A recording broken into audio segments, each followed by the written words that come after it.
আমরা আজকে একটা ওষুধ পড়াই, স্কুইলাস হিপ। ওষুধটা বহুল ব্যবহার্য না হলেও মোটামুটি ব্যবহার হয়।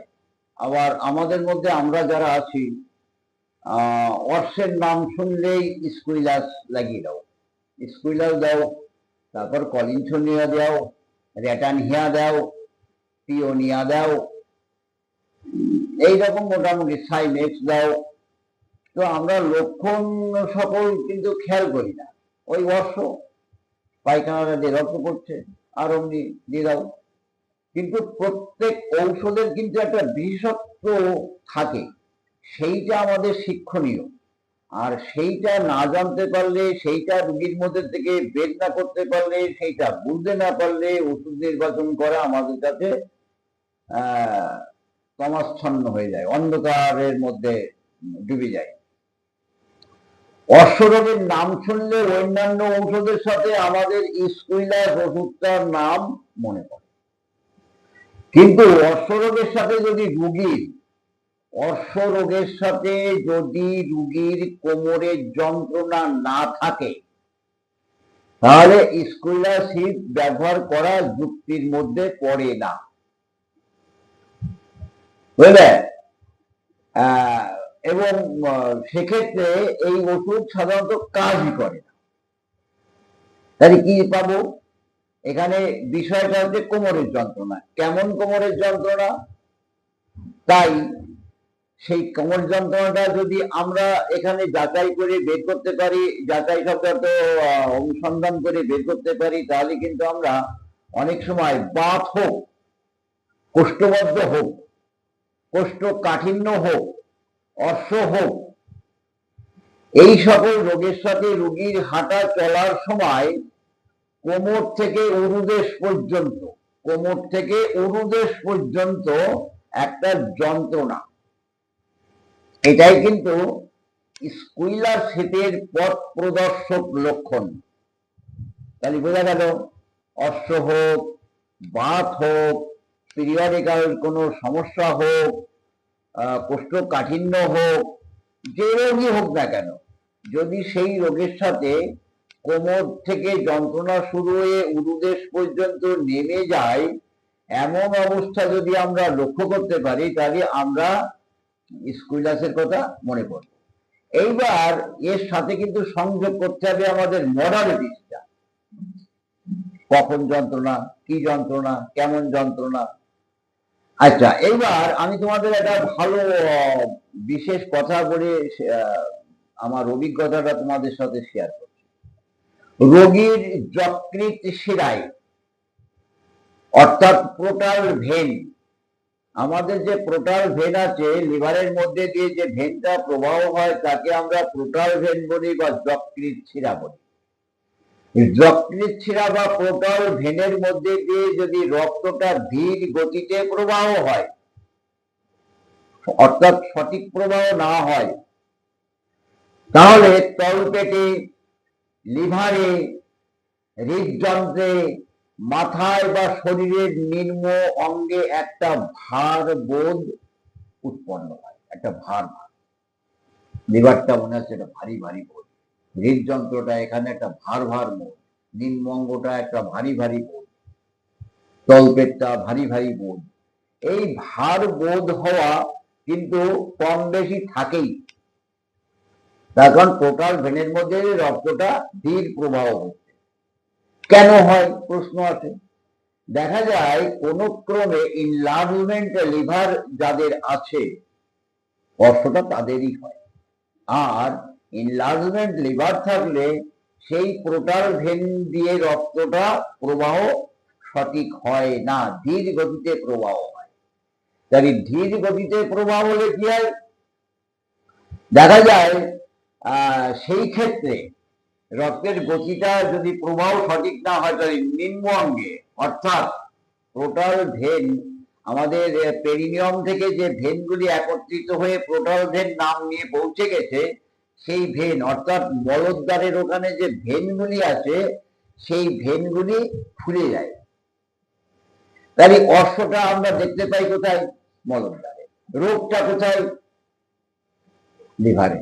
এনলার্জমেন্ট লিভার, যার কারণে লিভারের পরিশ্রম হয় এমন খাদ্য খেলে, অর্থাৎ মাংস, ডিম, ঘি, হাই প্রোটিন, রাত্রি জাগরণ, মদ্যপান, অনিয়মে খাওয়া, বেশিরভাগই তার মধ্যে ঘি, খাসির মাংসটাই সব থেকে তৈলাক্ত খাবার যদি বেশি খাওয়া পড়ে তাহলে লিভারের পরিশ্রম বাড়ে এবং পোর্টাল ভেনের উপরে চাপটা আরো বেশি পড়ে যায়, যার কারণে অর্শের বডিটা, হ্যামারয়েড যেটা অর্শের বডি বলা হয়, সেই বহির্বনি হোক আর অন্তর্বনি হোক, সেটা ফুলে যাবে। এবার ফুলে যাওয়ার পরে যখন ফেটে যাবে, তখন ফেটে গিয়ে রক্ত পড়বে, এসে অর্শ। তাহলে আমরা এই শুধু রক্ত পড়ছে মলদ্বার দিয়ে আমরা এই দেখে কিন্তু ওষুধ দেব না। আমাদের মিলিফোলিয়াম হতে পারে, সালফার হতে পারে, নাকভূমিকা হতে পারে, আমাদের লাইকোপোডিয়াম হতে পারে, যে কোনো মেডিসিন কিন্তু আমাদের আসবে। তাই কষ্টকর রোগ লক্ষণের সাথে অন্য কি লক্ষণ আছে, যে লক্ষণগুলি এই কষ্টকর লক্ষণের সাথে সংযোগ করতে পারলে একটা ওষুধ চিত্র তৈরি হবে। স্কুইলাসের কি পেলাম, কোমর থেকে নিম্ন মানে উরুদেশ পর্যন্ত একটা যন্ত্রণা, এক আর নিম্ন অঙ্গ ভারবোধ, লিভার, হার্ট বা মাথা, শরীরটা একটা ভার বোধ উৎপন্ন হওয়া, বোঝা গেল? তাহলে ভারী বোধ আর কোমর থেকে নিম্ন অঙ্গ পর্যন্ত অর্থাৎ এই উরুদেশ পর্যন্ত একটা যন্ত্রণা, এই তো আমাদের স্কুইলাসের বিশেষ কথা। অর্শ, বাত, কোষ্ঠবর্ধন, শিরা ফুলে যাওয়া, ঋতুর গোলযোগ, ভেরিকোজ অফ ভেন যেটাকে আমরা বলি, ভেরিকোজ অফ ভেন, শিরা ফুলে যায়, বা ঋতুর গোলযোগ, মেনস্ট্রুয়েশন ঠিক সঠিক না হয়। আচ্ছা, জরায়ুর স্থানচ্যুতি, প্রোলাপস ইউট্রাস বা বিয়ারিং ডাউন সেন্সেশন যেটা আমরা দেখি, সেক্ষেত্রে আমাদের কিন্তু এই স্কুইলাসিড ব্যবহার হতে পারে। ওই বিয়ারিং ডাউন সেন্সেশন আর প্রোলাপস ইউট্রাস হচ্ছে বলেই এরাও সিপিয়া খাও, এরকম চিকিৎসা না করে একটু মনোযোগ সহকারে ওষুধগুলির চরিত্র আমরা যদি অনুধাবন করি এবং মনে রাখি, তাহলে ব্যবহারের দিকে সুবিধা হয়। রোগী হাঁটা চলার সময় কোমরে ত্রিকাষ্ঠি, এই যে একদম তিনটে হাড়ের জয়েন্ট যেখানে ত্রিকাষ্ঠি, এই ত্রিকাষ্ঠির ভিতর দিয়ে উরুদেশ পর্যন্ত যন্ত্রণা, ত্রিকাষ্ঠির মধ্যে দিয়ে উরুদেশ পর্যন্ত যন্ত্রণা, এইটা হচ্ছে স্কুইলাসিসের বিশেষ পরিচায়ক লক্ষণ। তাহলে কোমরের যন্ত্রণা কোথা থেকে? না, ত্রিকাষ্ঠি থেকে। কোন পর্যন্ত? উরুদেশ পর্যন্ত যন্ত্রণা। বাতের সাথে, কোষ্ঠবদ্ধের সাথে, প্রোলাপস ইউট্রাসের সাথে, বিয়ারিং ডাউন সেন্সেশন, ঋতুর গোলযোগ বা অর্শ, যাই হোক না কেন, এখানে কি দেখা যায়? যকৃৎ শিরায় রক্ত প্রবাহ সঠিক হয় না। এটা হচ্ছে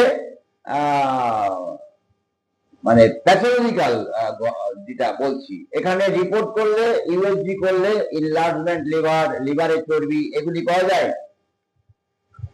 মলদ্বারে ভারবোধ, পূর্ণতাবোধ, তাহলে ভারবোধ এবং পূর্ণতাবোধ দেখো আস্তে আস্তে নিম্ন অঙ্গে, তো আমি কতগুলি অঙ্গের কথা বললাম, তা বাদে মলদ্বারে একটা ভারবোধ, মলদ্বারে একটা পূর্ণতাবোধ, যে কোনো অর্শের রোগীর মলদ্বারে ভারবোধ একটা পূর্ণতাবোধ থাকে, কিন্তু কোমর থেকে উরুদেশ পর্যন্ত যন্ত্রণা নেমে যাওয়া, এটা কিন্তু বিশেষ লক্ষণ, বুঝা গেল?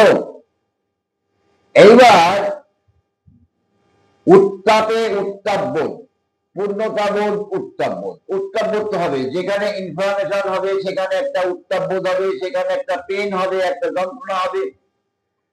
জ্বালাবোধ হলে, মানে রক্ত সঞ্চয় হলে, ইনফ্লামেশন হলে সেখানে জ্বালাবোধ হবে, উত্তাপবোধ হবে, ব্যথা হবে, এক্সুডেশন হবে, এ সমস্ত হতে থাকবে। সেই ভেনে, যেটাকে আমরা হ্যামারয়েড বলি, অর্শের বড়ি বলি। আচ্ছা, এইবার ফেটে যাওয়া বা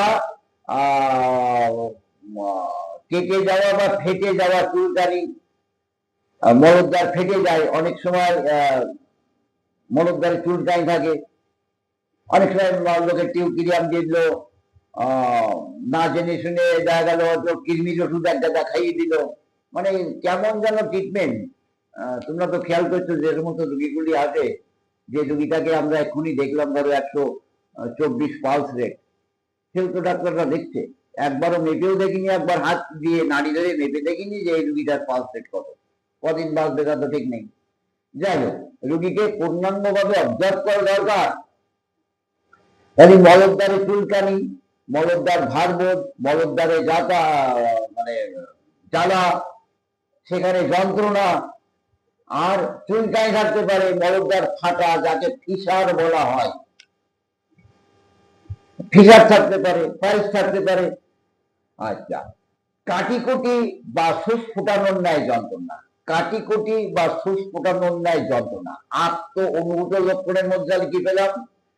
কাটিকুটি বা সুচ ফুটানোর ন্যায় যন্ত্রণা, তাই তো?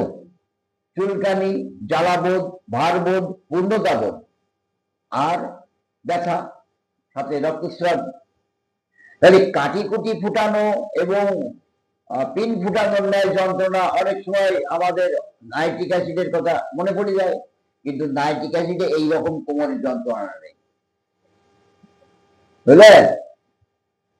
তাই আমাদের এই ওষুধকে কথা বলাতে গেলে, লক্ষণ সমন্বয় না করতে পারলে, লক্ষণ সমন্বয়ের মূল্যায়ন না করতে পারলে আমাদের ওষুধ হয় না। রোগী বিমর্ষ, বিষণ্ণ এবং ক্রোধী। দেখো, যতগুলি তোমরা লিভারের রুগী পাবা, যত মেডিসিন লিভারের উপরে কাজ করবে, বা যে সমস্ত রুগীরা লিভার রোগে ভোগে, তারা বিষণ্ণ বিমর্ষ ভাব তাদের থাকবেই থাকবে, সাধারণ ব্যাপার। যন্ত্রের সাথে মনের একটা কানেকশন থাকবেই। কোন যন্ত্র আক্রান্ত হলে আমাদের মানসিক লক্ষণগুলি কেমন হয় আমাদের বোঝার ব্যাপার আছে। যাদের হৃদযন্ত্র আক্রান্ত থাকে তাদের মধ্যে একটা ভয় থাকে, ভয়, যে কোনো ব্যাপারে ভয়, মৃত্যু ভয় সবসময় যাওয়া যেমন নয়, তবে ভয়, একটা আতঙ্ক থাকবে, বুঝলে? আচ্ছা, যাক, এইবার সুচ ফুটানো বা কাটিকুটি ফুটানোর ন্যায় ব্যথা, এই লক্ষণগুলি কিন্তু আমরা স্কুলাতে পাই। কোমরের যন্ত্রণা, ভারবোধ, পূর্ণতাবোধ, এগুলি আমরা বললাম। শ্রীকাষ্ঠী থেকে উরুদেশ পর্যন্ত যন্ত্রণা। আমি হয়তো একটা লক্ষণ হয়তো 50 বার বলছি, তোমাদের কারোর কারোর শুনতে গেলে হয়তো বিরক্তি বোধ হবে, দূর গোড়ার দিন এক কথা বারবার বলতে।